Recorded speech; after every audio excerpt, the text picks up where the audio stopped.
Om Sri Sai Ram. Loving Sairams to all, and welcome to today's session. We are honored to have with us Sri Vishnuvardhan sir, National IT Coordinator, Sri Sathya Sai Seva Organizations, India. I would like to request Sri Vishnuvardhan sir to take over and introduce and welcome our esteemed guest speaker for today's session. Thank you, sir. Sai Ram, sir. Over to you, sir. Sai Ram, brother. Thank you so much.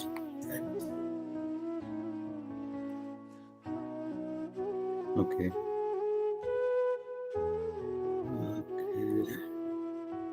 Sai Ram, everyone. Humble pronounce to the divine lotus feet of our most beloved Bhagwan Sri Sathya Sai Baba.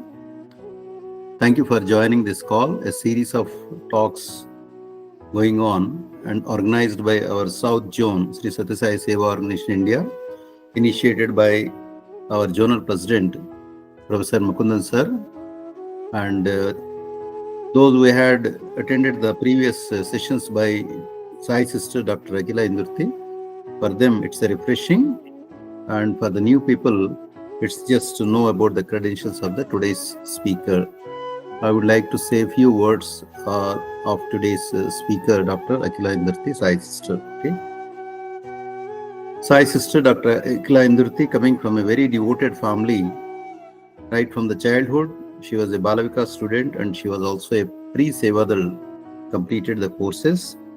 And coming from the devotees family, already she has been attached to Bhagwan's and his teachings. And today's topic is for the teachers, aiming for a particular section of the people. She's like to say she has got a passion for English language.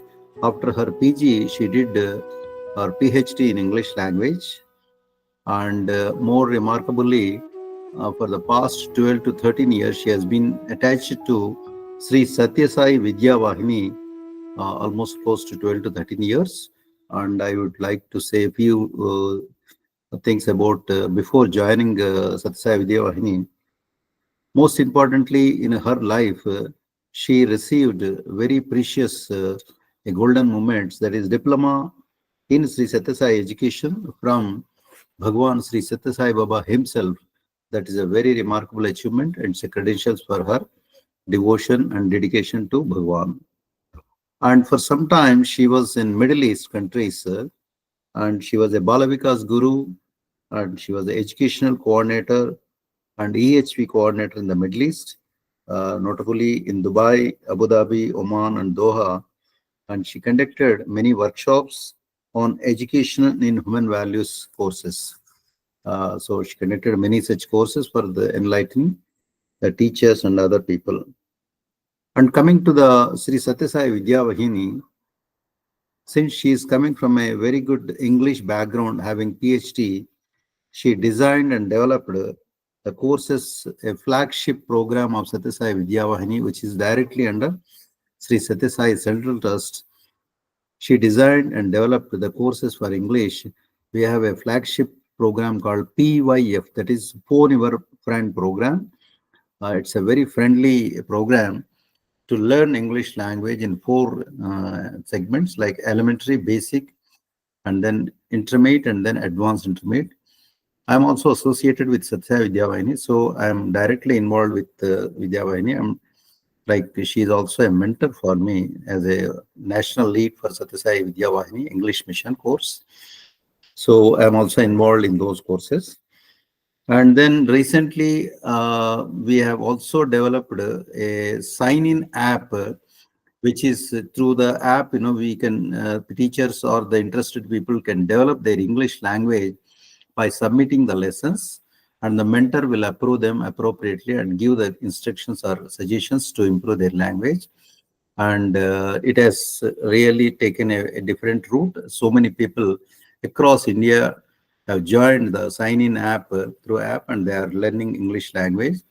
For that also, the courses have been designed and developed by Dr. Akila Indurti sister. Okay. Some of you might be heard about the Swayam platform, is a government of India platform. She has been actively involved the presence with a course, Education for Sustainable Development. And for that also, Dr. Sister Akila Indurti Sister has developed and designed the course. Presently with the Government of India and Government of Karnataka also, they have been using it. And coming to Sarva Shiksha Abhiyan, UNICEF program, India and elsewhere of Government Karnataka, fundamental literacy program and trained government teachers also, she has been very active in those programs. And just to give a small like statistics, the English language courses developed by our Sai sister, we have something like Phone Your Friend. We have about close to 370 learners across India. And Sign In app, through the app, we have about 839 learners. Education and EIP program, for that also we have about 4,000 people learning across Education for Sustainable Development, EIP program also. And we are blessed to have such a very learned and talented Sai sister coming from very, very devoted family, having fundamental Swami's teachings right from her childhood. And today, Sai sister Dr. Akila Madam is going to speak on 21st century skills in the classroom. I welcome Sai sister Dr. Akila Indurti to take over the session. Sai Ram Madam, thank you so much for giving this opportunity. Om Shri Sai Ram, offering my most loving pranams at the lotus feet of our beloved Lord. Thank you so much for that warm introduction. So today we will be doing the core, we are moving into pedagogy topics, which the National Education Policy of 2020 has been stressing upon. So as you've seen for the last 3 months, I'll just share my screen, just a minute. Please give me a minute.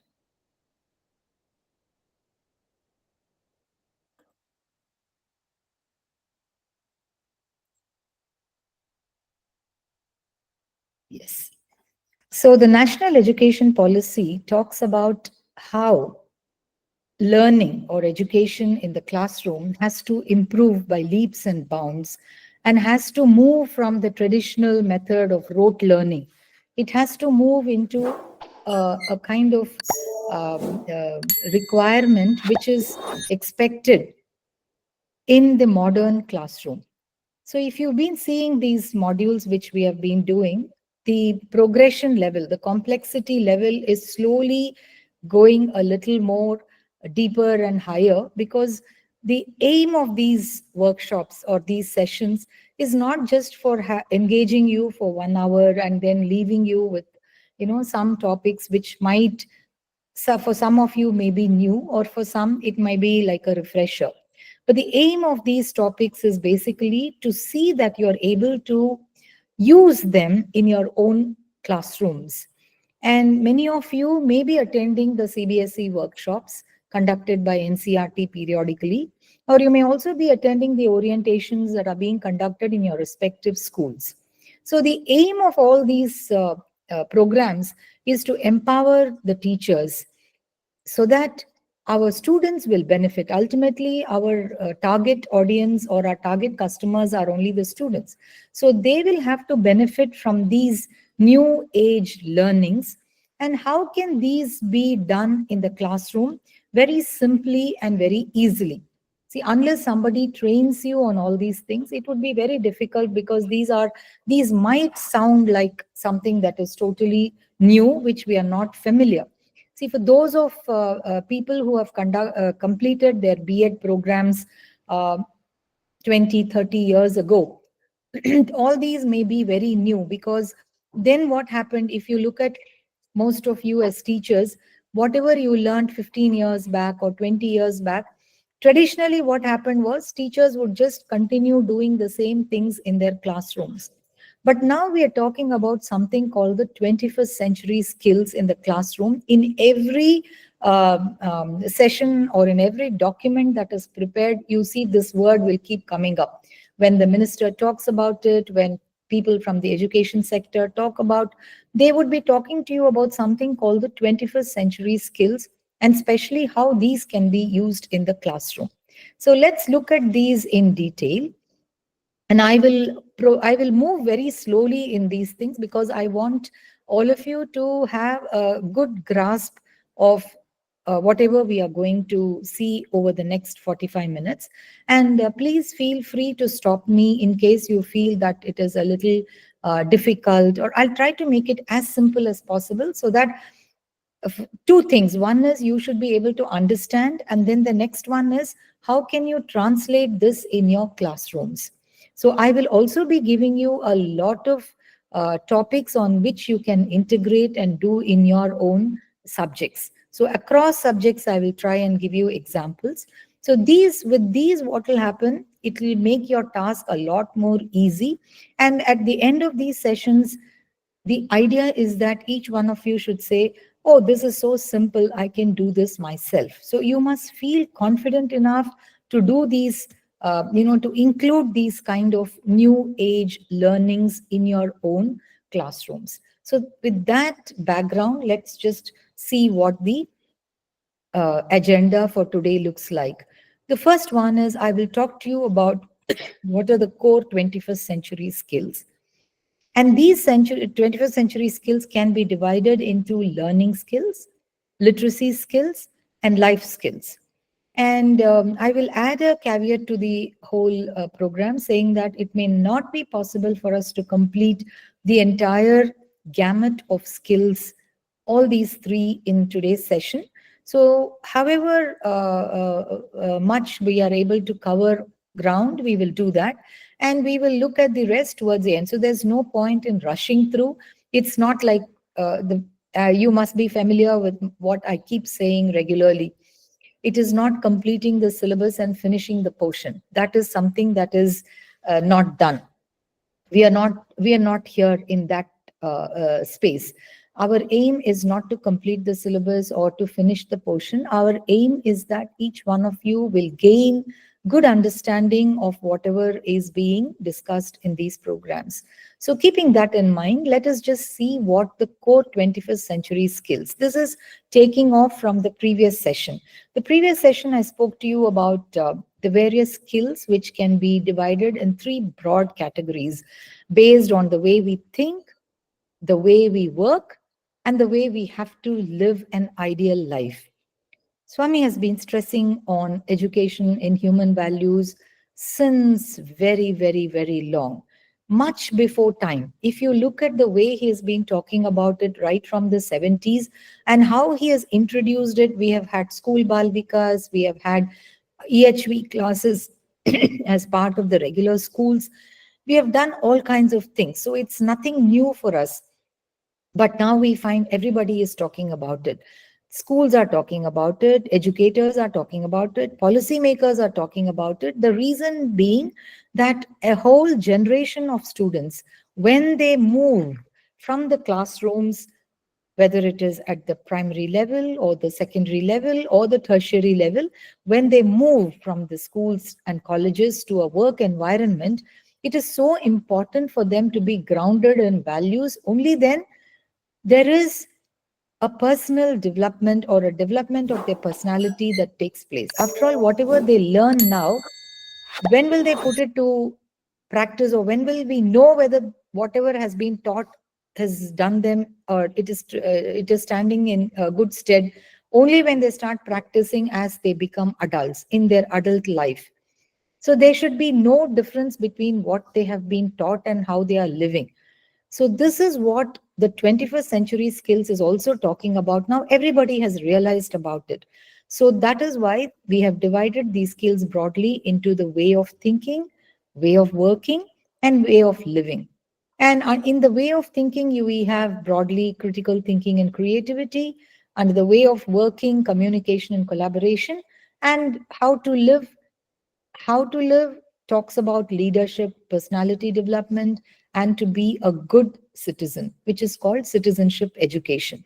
So this is one way of dividing the core 21st century skills. Another way, which is actually the more pedagogic way of dividing, what forms part of we'll follow this for our session. We will be following this. The first one was only to act as a connector between my previous session and this. But we will be dealing with our 21st century skills based on this classification. What are the learning skills?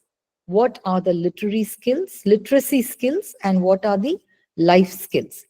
The learning skills are critical thinking, creativity, communication, and collaboration.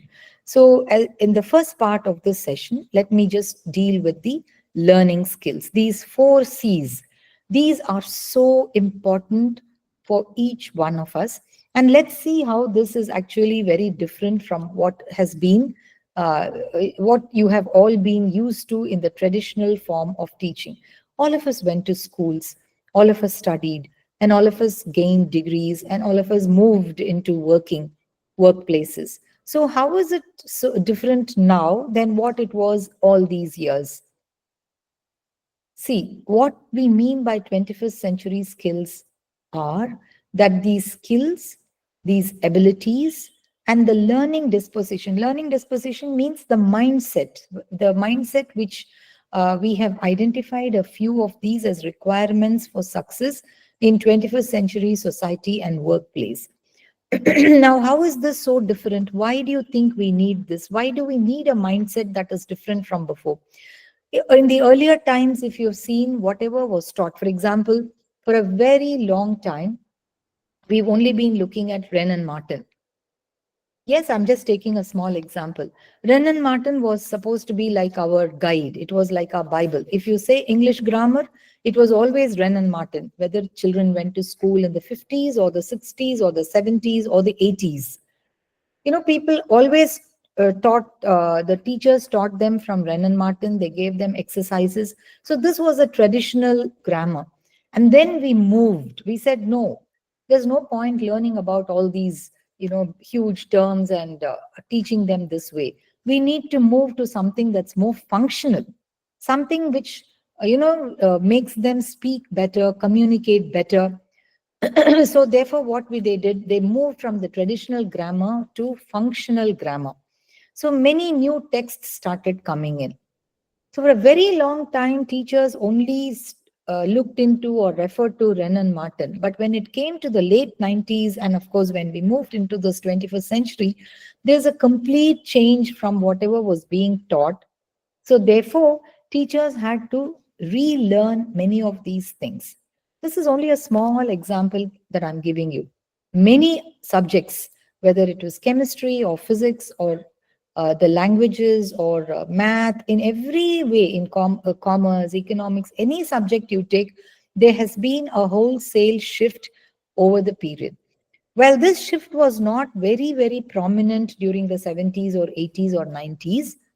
When it came to the 21st century, that is from 2000 onwards, the shift started going very, very fast. Therefore, teachers also had to catch up. If they don't catch up, they would be left behind. So this is the reason that I keep telling that you might think, why is it that teachers have to go through all this? You have to, if you have taken up teaching as a profession, if you don't want to become redundant, obsolete, then you have to keep sharpening the axe. Remember, once I told you about sharpening the axe.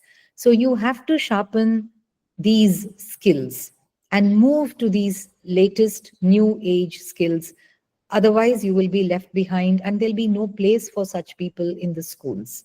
So there is always a danger of jobs being lost. That's the reason why we want to focus and we want to empower our teachers. You have to focus. Earlier, it was only students thought that, if you have to complete the syllabus, you have to take a textbook and start from the first page to the last page, mark the answers for the questions that are asked at the end of the lesson, ask questions on that from the exams. And some of them whose memory was very good, they could do rote learning and they got very good marks. Some of them who were not very good didn't get that many good marks, and somehow they passed and they went out, they got a job, they grew up. But now it's no longer so. Nobody wants that kind of a knowledge which is of no use at all. Swami always used to say this. All these things people are talking about, the latest in pedagogy, but Swami, in pithy statements, he used to say, Pustakam ninchi mastakam, he would say, from the book to the mind, that's all. Beyond that, nothing. That kind of an education is not going to be of any use here. And why? Because developments in technology and telecommunication have made information and knowledge easily accessible. During the Industrial Revolution, what happened? We just wanted to create batches of workers who could get into the factories, who could get into the manufacturing sector. So then they didn't have to have any creative powers. They didn't, their creativity or critical thinking skills, it was not called for at all. In fact, that was dangerous. They just wanted people to listen to what the leader said, the team lead would say, the manager would say, and just carry out quietly. That's all that they wanted. More like a rubber stamp. Finish the work and go away.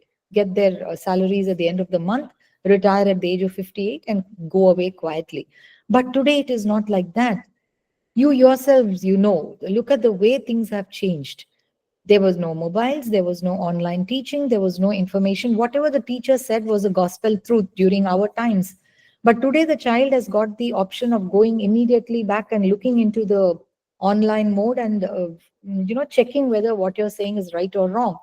So you have to keep up with the times. Therefore, it's no longer it is not a industrial age, but it is an information age. So there's a lot of information that is available, and you have to know how to sieve that information and give only what is necessary for the students. So literacy and numeracy they have been relevant all these years, but we know that these are not actually sufficient to prepare our students for success either in their higher education or in their workplaces. Why do you think these education systems have started to change? Because, as I told you, first, there is an advancement in technology. Also, there is a change in the population. Before, what happened? We would not move out of our comfort zones. So if you were a person from, say, Karnataka or Kerala or Andhra, there's very few chances of people, only the brave would move a little, farther and go maybe up to Mumbai or Delhi. Otherwise, people would study in the same areas by and large. Not all, but by and large, a majority of the population. So they would be in their own areas, they would only study there, they would get their own degrees and try to get some job nearby. Maximum, they would go to a same town or a city in the same state. But today it's no longer so. It's become more global. People are coming from outside to the country, to the cities, and we are migrating from one place to another. So there is it's a mix. You go to any place, you can't say that all the people there belong only to that state. There is such a huge mix in the demography. So they bring a lot of new ideas, new things. And therefore, there is also a shift in the economy. There is a lot of new things that are coming into the economy as well. So instead of focusing only on teaching facts and knowledge, now what you as teachers have to do is you have to emphasize a mix of the skills. See, children have also become very fragile. It's not just cognition, it's not just knowledge that you are imparting. How many times we read in the paper that somebody said something to the child and the parents or the teacher, and the child is so sensitive, couldn't bear it, just goes, jumps out, harms themselves or harms others. These have all become common. This is not the way we grew up. When our parents shouted, we kept quiet. When our teachers scolded, we kept quiet. Today, teachers are asked in your schools not to tell anything. Do not punish the child. Do not tell anything because you don't know what the repercussion will be. If you are very harsh with the children, they may harm themselves, and tomorrow somebody will come knocking at your door. So you have to not just teach them only cognition, that is cognitive skills, thinking skills like problem solving or critical thinking. You also have to teach them social skills. You have to teach them how to work as a team, how to communicate better, and most importantly, emotional skills, how to understand the feelings and manage emotions. See, these have become very important. I don't have to say, you're dealing with children. You yourselves know if you have been in this profession for the last 7, 8, 10, 12, 15 years, how was it when you started and how is it today? Year after year, batch after batch, you see children who are so different. They were not like what they were when you started your career. So therefore, what happens? changing our own approach. We try to see, let's see how we think, how we interact with others, how we handle our emotions. So all these things you have to teach. You are not going to teach only the subjects. You remember that story of Mahatma Gandhi, who went to a school once and asked, he was expected as a chief guest in a particular school. So he was very fond of visiting schools and seeing children. So one day, what he did when he was called to a particular school as a chief guest, he decided to go a little early, and therefore the people were not prepared. They were preparing the school. They had not, they're not waiting for the chief guest at the gate. So quietly, Gandhiji entered into the school and he started asking. The first person he met, he asked, "What do you do?" He said, "Sir, I teach chemistry in the school." And after some time, he went a little more further and he met another lady. He said, "What do you do here?" "Oh, I teach English." A little more, he saw another person and he asked the same question. So, like this, he met a few people and then he walked into the staff room.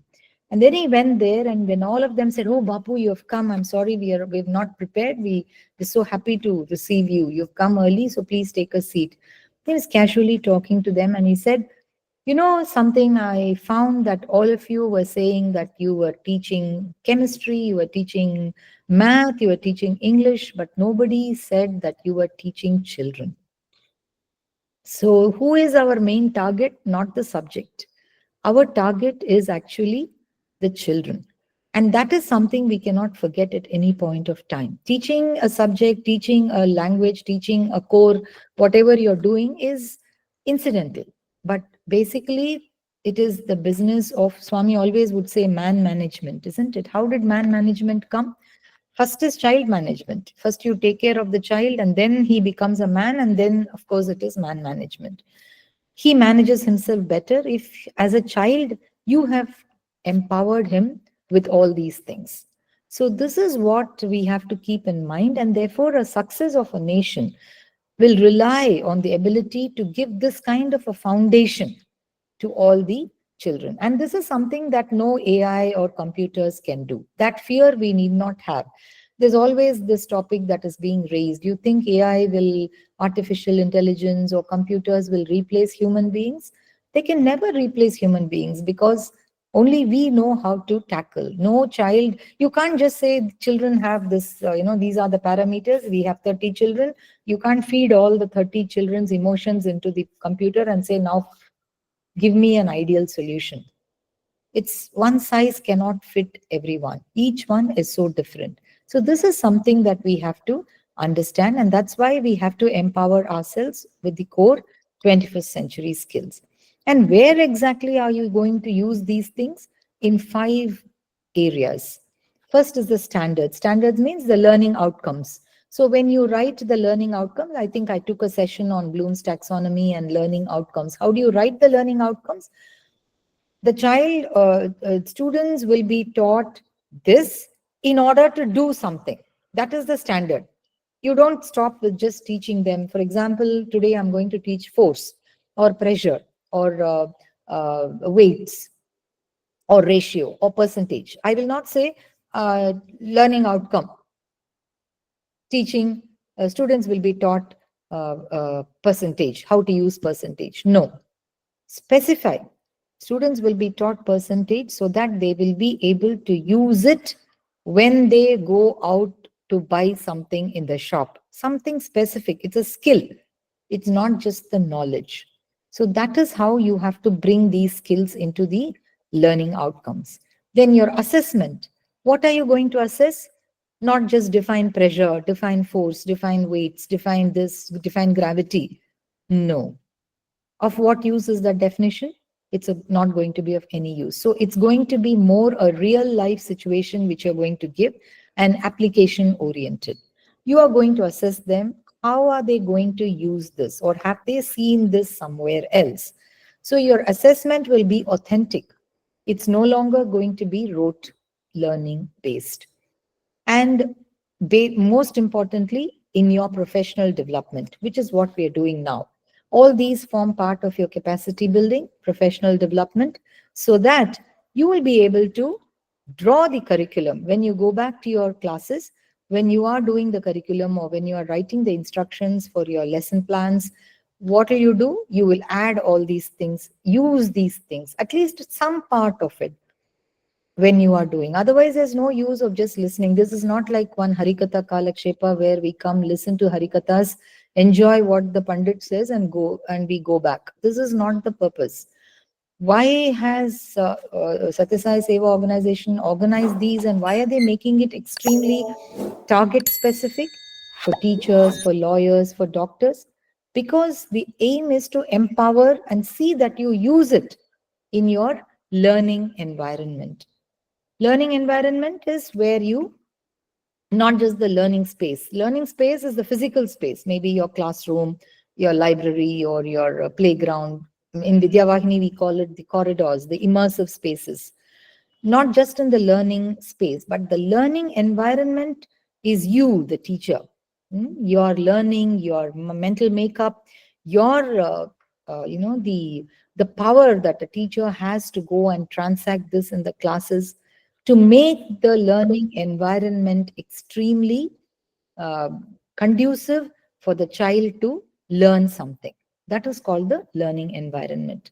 So, in these 5 separate educational areas, you will be using these core 21st century skills. Now, how do you do it? We are not going and talking to them, children, today I'm going to teach you all about critical thinking skills, or let us talk about collaboration. It doesn't work that way. Just like how human values, you can't go and tell today it's going to be only a value class and I'm going to talk to you only about values. No. Somebody said values should be like the salt in a dish. You know it is there. If it is not there, you know very well. If it is there, you know it is very tasty. But it doesn't, you don't have to keep saying that, this is salt. It doesn't stand out separately. It should blend within. So, similarly, like a salt in a dish, it should blend like a sugar in a sweet. It should blend within the lesson. So, you have to integrate this in your kindergarten to 12th standard curricula.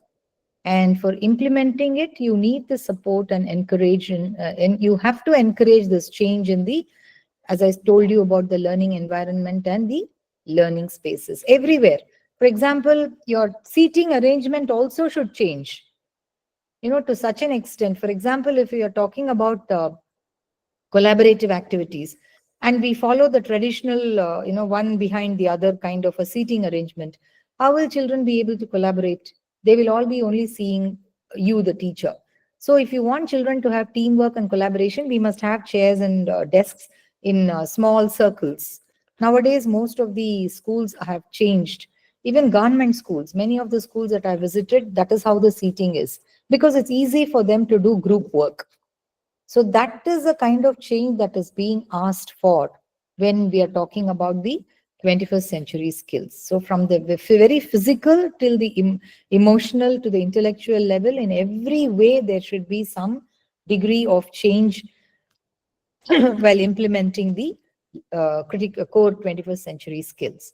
So with that, I hope you understand what we mean by the core 21st century skills. So let us look at each category in detail. The learning skills are, uh, we start with the first C, that is the critical thinking. What do we mean by critical thinking? For example, whenever you start thinking, what is thinking? Throughout the day, we think. It's an activity that goes on in our mind. Sometimes we are not able to focus on what we are doing because our mind is thinking somewhere. As long as the person is alive, the mind keeps thinking. But here, thinking is not just a random, even as we are talking here, many of your minds are going here, there, everywhere. It's normal because the span of attention for every individual is only 3 minutes. You will be attending and then your mind wanders and then you come back and then you listen and then you go. That's how the span of attention is. But when you talk about thinking here, it is a organized process. So you are making the child think, get the focus onto what, trigger some questions, ask some trigger questions like, why is the sky blue? Why does the ocean appear blue? Or why are the rivers in different colors? Sometimes you find green in a particular river.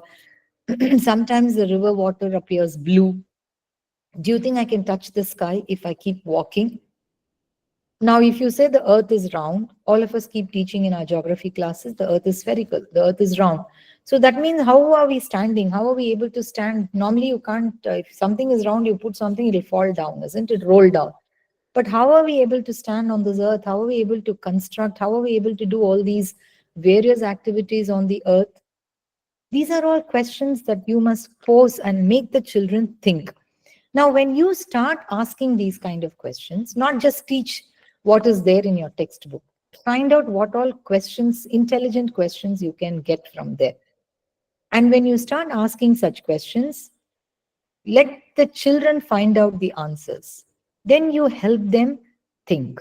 You start thinking and you make them think. So critical thinking is to ask questions. This is what the Gita says. Pariprashnena sevaya. There is tadvidhi. There is one particular stanza which says, how do you ask questions? You ask questions in a very intelligent way. Tadvidhi pranipratena pariprashnena sevaya. So that's what the Gita says. It's this critical thinking has already been done. Most of our scriptures, most of our, if you look at our the sutras, everything starts with only a question. The Bhagavad Gita starts with a question. Many of the Vedic sutras start with question. The Brihu Samhita, whatever, when you're hearing it, Varuna asks this, or Brigu asks this. It comes like that, and he answers like this, or Narada asks, and Sukha asks. And, the way they have done it is, most of it is in the form of question answer. So the art of questioning is something that we should also encourage. Most of us, we say, a class is good if they are all sitting quietly. If they sit quietly, that means they're not actually listening. And that's not a good sign at all. You must trigger the thought process. So critical thinking is to ask questions, get answers, and not just get any kind of answers. They have to collect the evidence. Why? Why do you think? Why? The question why should be uppermost in their minds. Take decisions, and then they're able to take decisions from the time they are children. Yes, this is right, this is wrong. You don't feed them with the right or wrong answers. They are able to take that, and then what happens with this information, they are able to apply this knowledge and solve problems later on. Yeah, this is how I'm supposed to think. Let me find out, let me analyze, let me see how I can solve this. All right, let me use this, let me collect the evidence, then let me solve the problem. So this way you're not spoon feeding. If we have to do this, then all our coaching institutes will close down. So what do? They only make children keep doing the same thing again and again, practice, rote learning, and they go and vomit. But henceforth, questions are not going to be like this. You will see it in this year, 2025, when the question paper comes out in the CBSE. If the schools are following the CBSE pattern, you will see that there are many of these questions which are like this, making children think. So for this, teachers have to be prepared. So now, what does it do? Critical thinking and problem solving encourages students to analyze the information, not just accept whatever they say. They have to evaluate the evidence. Now, this is very important, especially in today's age. Have you seen the WhatsApp forwards? So many people just keep forwarding the WhatsApp. We call it the WhatsApp university. You don't even know whether it is true or false. We don't even know who is sending it. We don't even know. It just says forwarded. And somebody says something has happened somewhere and everybody believes it. We have lost our rational power of thinking because of these things. Especially you see when the kind of, the quack medicines that come out. You drink this, this will go, this will cleanse your liver, this will make you live long, this will... From where are all these things coming? You drink this kashaya, you drink that, you make this, you take this. And people believe, poor things. There are so many people who believe all these things and keep doing it. So there is no critical thinking, there is no evaluating. Is there an evidence for all this? Is somebody having come out with an evidence? Where is it? We don't know. So that is not the way we are supposed to live or think or do.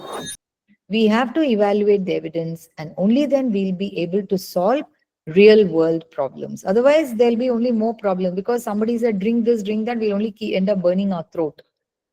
So many things have happened. They've seen how many people go and take selfies standing on a boulder in the middle of a water body and they lose their lives.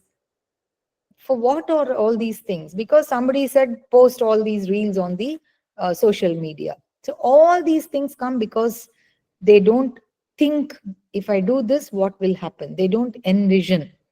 And children are more vulnerable. They just do whatever catches their fancy. Right from the young age in the schools, make them think. Is this right? Is this wrong? You tell me the answer. You don't tell them, do only right things. 10 ways to lead a good life. If you tell them that, surely they're not going to do it. You tell them to find answers. And if is there anyone who has done like this and gone astray, they will come back and tell you. So what are the classroom strategies? Case studies. Give them examples. Ask them to look for examples on them online. Problem-based learning. Give them problems and ask them to come up with solutions. All this is based on your own topics, not away from your topic, not out of syllabus. Encourage questioning and debates on current issues. If you are a history teacher or political science or civics that you're teaching in the class, let them debate on the current issues. Let them find out, is this correct? Is this wrong? Is this was the law that was passed? What do you think? Of course, children will have their own opinion. So like this, slowly from a very young age, you're building their skills.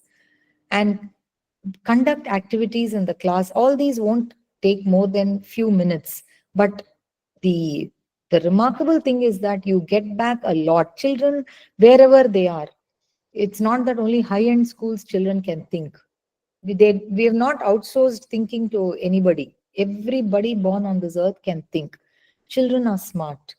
So whether they are from a rural school, small town schools, or a semi-urban school, or a high-end school, or an international school, everywhere children are children. It is the way we make them think in the classes. So conduct activities which require analytical and logical reasoning. Now, how do we move? We move from a teacher-centered perspective to a student-centered lesson.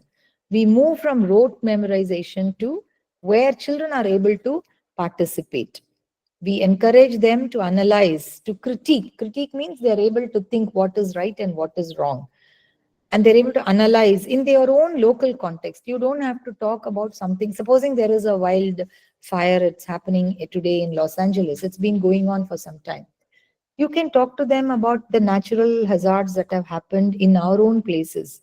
Landslides have happened because we are burning crops. We are taking more and more land for agriculture. We are cutting down forest lands. What is happening? We are not getting enough rains. So we can analyze it in the local context. That is so important. So therefore, the classes will have a lot of discussion. As I always keep telling you, we have to go away from that mindset of thinking that a classroom has to be a quiet place. Make them think, give them 2 minutes. All of you think, different groups. And then each group, as I call out, you come and tell what you tell, stand up in your own place and tell me what you have analyzed.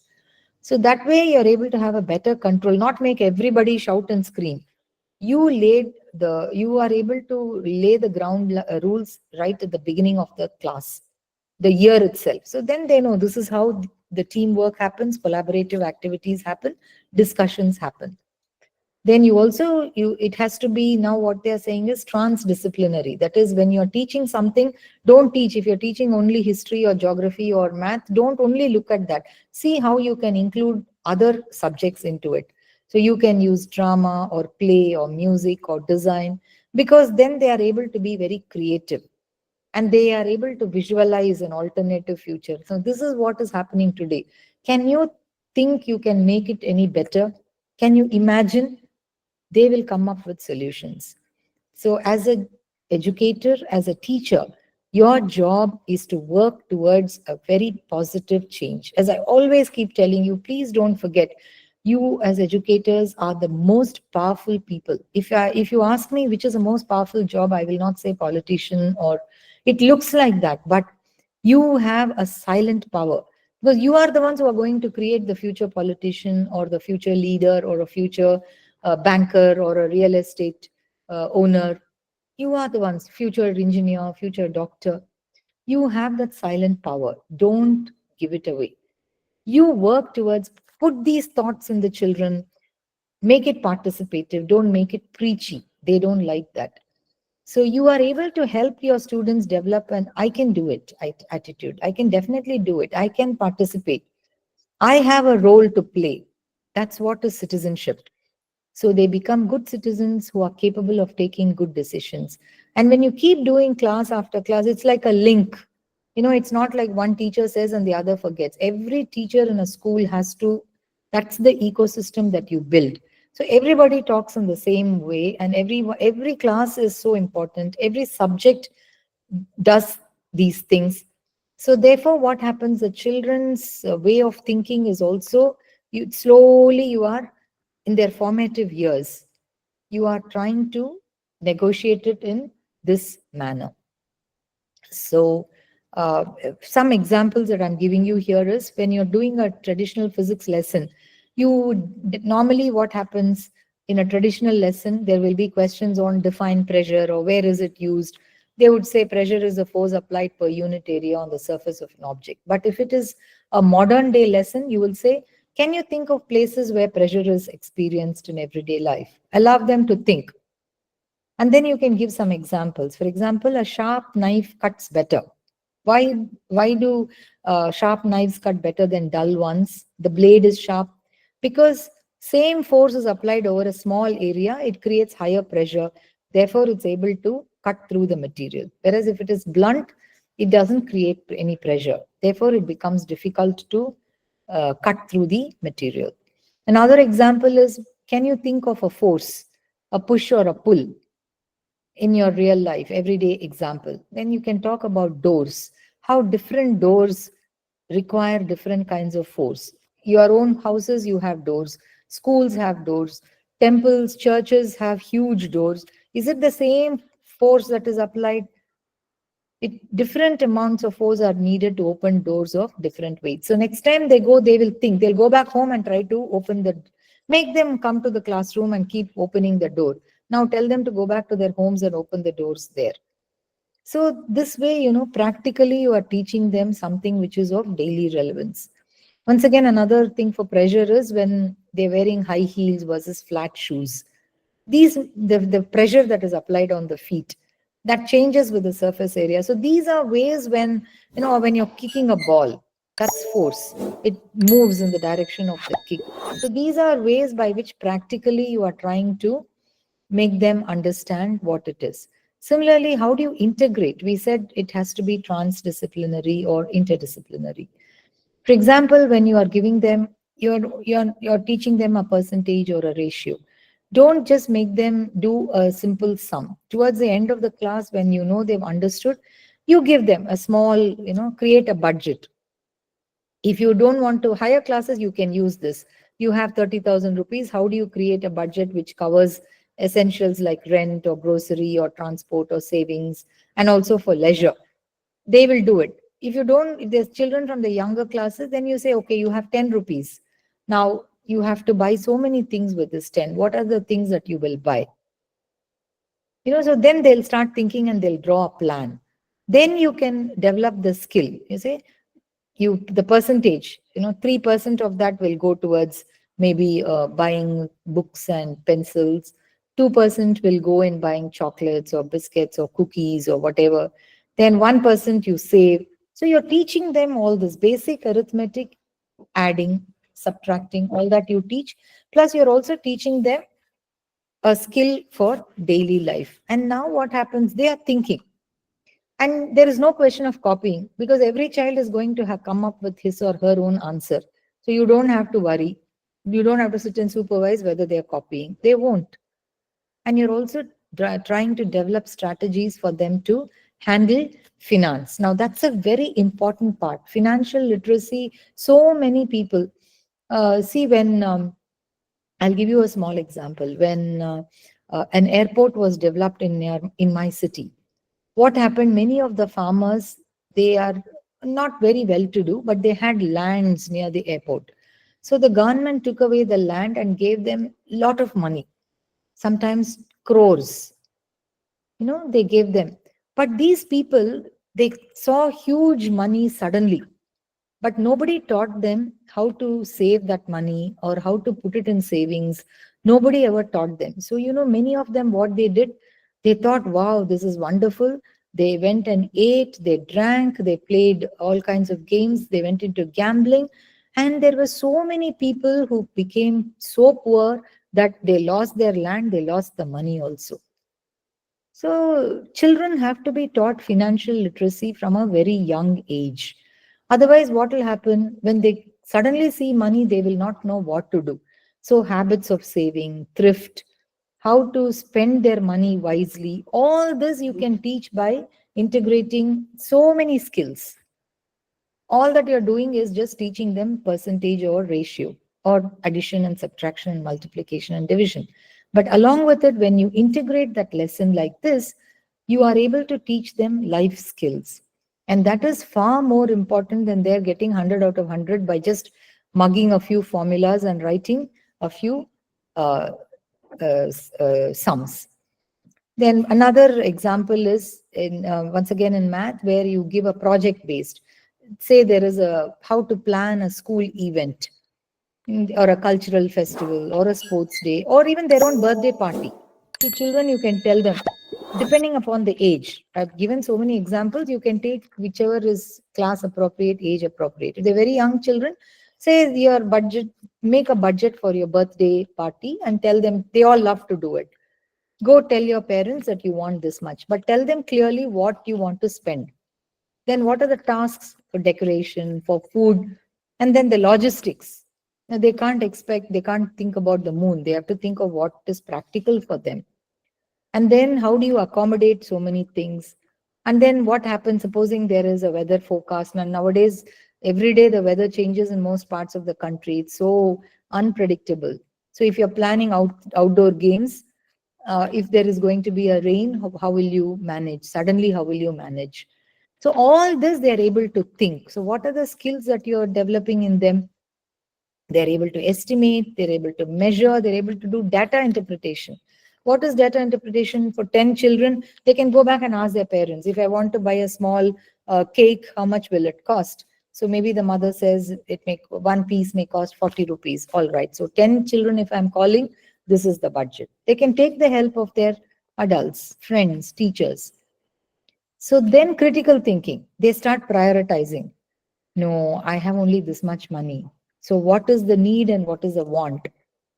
You don't tell all these by yourselves. You are making them understand. And then problem solving. They are able to anticipate, they are able to design their own birthday party, and they also know what are the potential challenges. Similarly, in a history lesson, if there is something on natural disasters or a war, you're teaching them about, these are common topics that are there in every class. So then you tell them, supposing you have been given a task of rebuilding that city after a war, what will you do? Then they start thinking, how do I build industries? What do I want? Supposing it's a war has just, wiped out a place, or floods have come and wiped out a place, landslides have wiped out a place. It's a new city, you have to build that town. How do you want to build? They'll come up with ideas and then you can discuss. So these are some of the areas in which you can discuss. So once again, what are the skills that you are trying to help them develop? They analyze the cause and the consequence. It is not just history. No, not just getting the dates by heart and going and writing it in the exam and forgetting about it. No, that history lesson has to be applied so that in future you are able to develop a skill, you are able to do something which will not, it should reflect that you have learned something from that lesson. Not just what use is it by just learning the first war of independence was in 1857, we got independent. How does it matter? It really doesn't matter to us, isn't it? But what did those events teach us, and how should we bring in concepts of brotherhood, the devastation caused by war? All this can be discussed in the class. So why does this kind of an approach work? Because then children start participating in the lesson. They won't say, oh, history class is so boring. You're making it interesting. And it's also encouraging empathy, because they are able to put themselves in the shoes of those people who might have undergone these troubles then. And of course, there is a real world application, because you are asking them to use that and maybe draw a plan to build a place or do something with that in such a way that it will be helpful in their present day. You're making that history very tangible. What can you do? Supposing it's a nuclear war, what can we do to avoid it? How should we approach? So at least you are making them think. So tomorrow, if they are going to be somebody in the policy, you never know who becomes an IAS officer. Somebody can become a government official. These lessons at least will make them think. So similarly, you can make them compare artwork in the same period, in the different periods. Then when it comes to sports, it's not just sports. You can make them talk about nutrition, fitness. Then what are the ethics? You can explore topics like sportsmanship, or, unfair means people win. Is that the right way to do? And what is equity in athletics? Everybody has to be treated equally. And if you're a computer teacher, you talk about data privacy, cyberbullying, and how you have to use ethically AI. Similarly, I've given a lot of examples. I don't want to spend time going through each one. It's for you to take it up, and you can use these presentations as references and see how you can use it in your own classes. So you design a water purification system. They understand these processes, it makes them think, and then they're also applying concepts from physics, chemistry, and biology to solve a real world problem. So the activity or the lesson becomes a lot more meaningful, and environmental challenges are what they are going to solve. So this is how we come, the critical thinking and problem solving is one C. Another one is creativity. How do you make them do these things creative? You make them think out of the box. These strategies will help them to adapt to newer things and try and encourage them to come up with solutions. A lot of your schools must be, these Atal Tinkering Labs now, which is being encouraged in every school. I don't know if in the schools that you have, whether you even have science labs.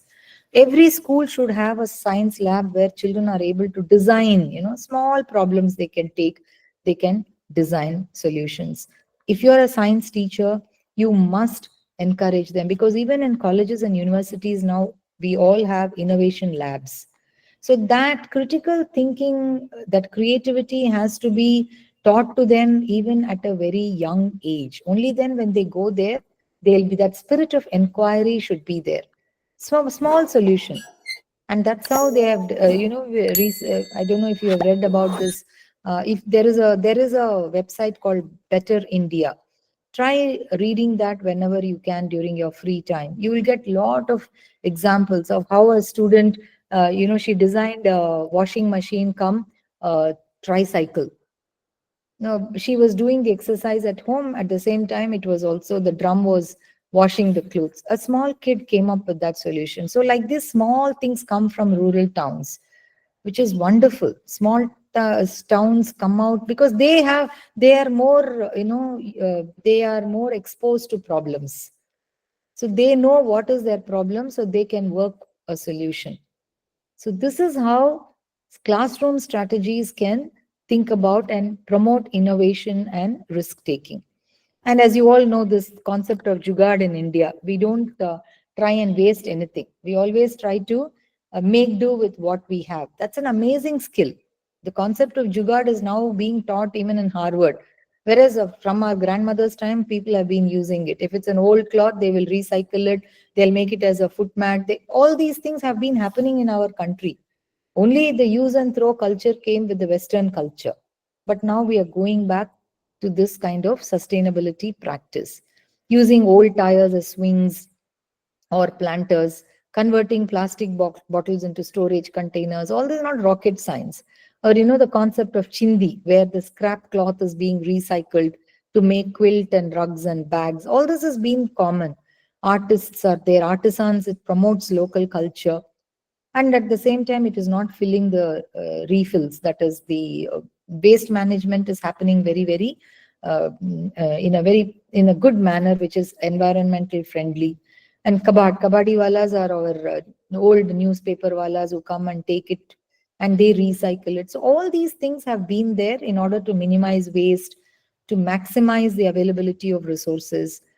We are trying to bring a new product into the production cycle by recycling this. And then we have, of course, communication, collaboration, communication. Make them do a lot of things like group presentations, role playing, encourage them to participate in the classes. So these are some of the classroom skills that we promote using the learning skills. These are called the learning skills, the 4 C's. I had to rush through because I'm already at 8:31 and I don't want to keep you. These are topics that require a great deal of explanation. Only then you will be able to understand. It might be a little heavy, but this is what is being expected today if there should be a shift in thinking from the classroom, the traditional way of teaching. So even though it is a little complex, I thought that I would, expose, if at all you are not exposed to it, and if it is, you already know about these things, I want you to know these. I mean, it's so that this will serve as a refresher for all of you. So I'll just pause here for this session. And if you have any doubts or suggestions, you find it very difficult or complex, please feel free to tell me, because only then I will be able to rework on my strategies. Yeah.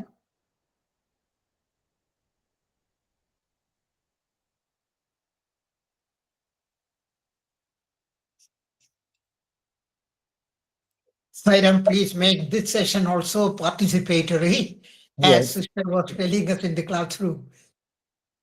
First of all, I would like to ask you, do you find these useful, and do you think that this is too, because I do not know whether you have been exposed to capacity building pedagogy modules. All these come as part of the pedagogy, the latest in pedagogy. These are all, what is expected. So you will have to, yes, somebody's raised a hand. Please go ahead. Yes, NK Kulal. Yes. Please, sir, unmute your mic and speak. Yes, Mr. Kulal, brother, can you please unmute your mic? I'm not able to hear what you're saying. In case you want to say something. I think he's having some issue with his audio.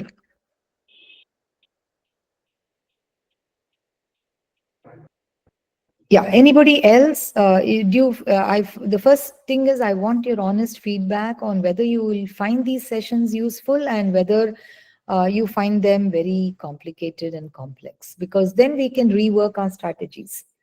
Otherwise, I wouldn't know. We shouldn't be going on parallel tracks. Please respond.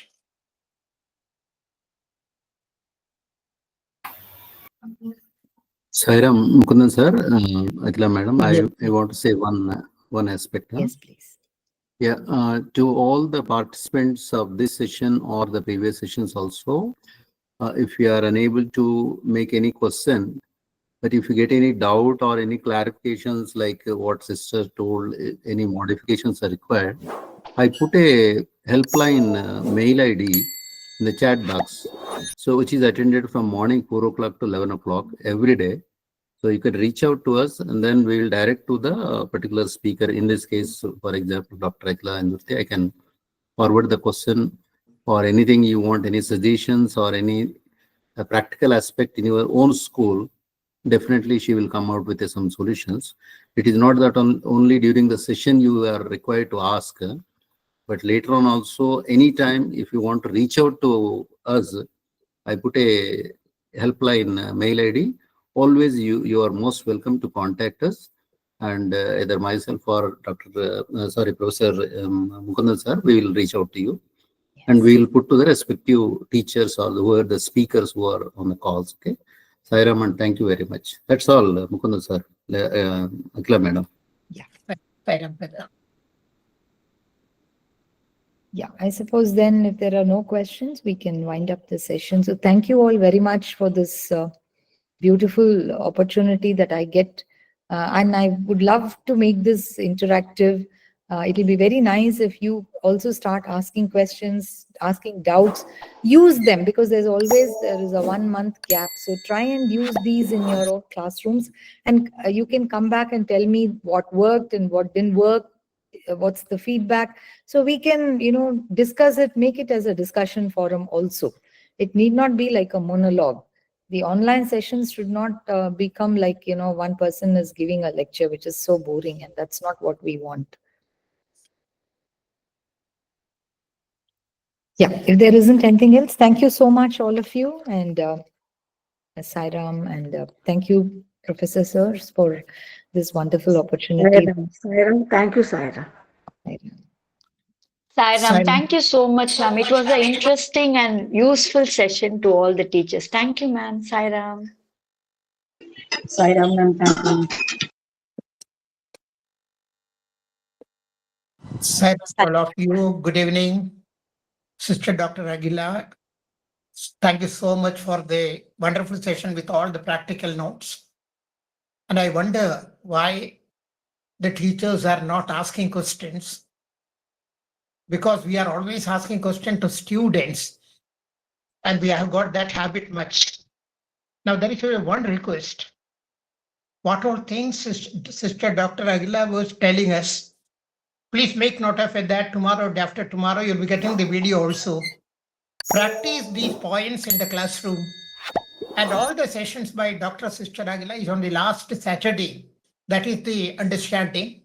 So when we meet again on February last Saturday, please explain your experience after putting in all these points in the classroom, wherever it is possible, to what extent it is possible. Thank all sisters and brothers who have joined with us. Thank you, Sister Dr. Akila. And we are waiting for the next session in February on the last Saturday. Thank you all. And we pray to our beloved Bhagwan to shower all his grace on all of you, so that we can become better teachers in the classroom. And Swami often tells us there should be daily improvement, not weekly improvement. There should be daily improvement. And we are sure that these wonderful sessions will help us to have daily improvement. Thank you all. Thank you, Sister Akila. Thank you. Jai Sairam. Sairam, sir. Brother Sai Teja? Yes, sir. Yes, sir. Oh.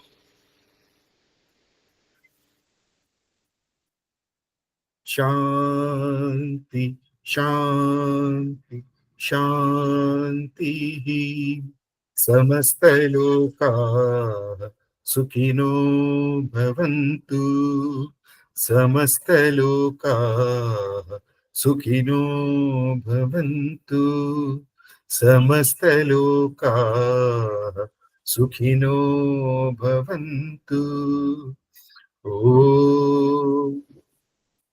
Shanti, Shanti, Shanti. जय बोलो भगवान श्री सत्य साई बाबा जी की जय। Sai Sairam. Sairam. Sairam.